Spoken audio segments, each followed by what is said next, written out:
আসসালামু আলাইকুম। ট্রাভেল জিয়াজের নতুন একটা ভিডিওতে আপনাদেরকে আবহাওয়ার স্বাগতম। তো আজকে আছি সরাসরি সদরঘাট লঞ্চ টার্মিনালে। আজকে ঈদের দিন, ঈদের প্রথম দিন। তো পুরা ফাঁকা আর কি। গত 2 দিনে যে পরিমাণ চাপ ছিল ওই চাপটা এখন আর নাই।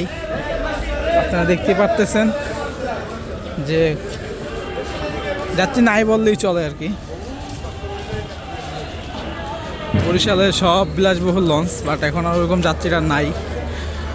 ঢাকা থেকে এখন ওরকম যাত্রী হবে না, বাট গ্রাম থেকে আসার সময় যখন বরিশাল থেকে আসবে বা ভোলা থেকে আসবে তখন যাত্রীর চাপ পড়বে।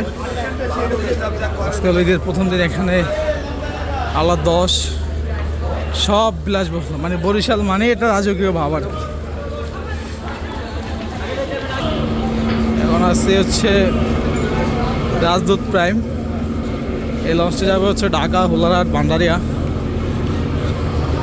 এখন আমরা বর্তমানে মানে ভোলার উদ্দেশ্যে যে সকল লঞ্চগুলো ছেড়ে যায় ওই টার্মিনালে আছি।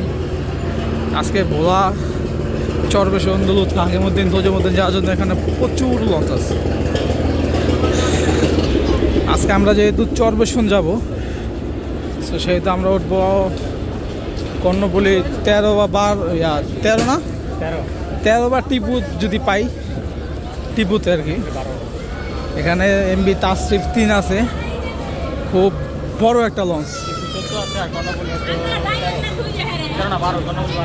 এখানে আছে হচ্ছে কর্ণফুলী 12 আর হচ্ছে টিপু 14। ডিসিশন হলো যে কোন লঞ্চে ওঠা যায় আর কি। ফার্স্ট অফ অল আমরা যাবো হচ্ছে কর্ণফুলী 12-তে।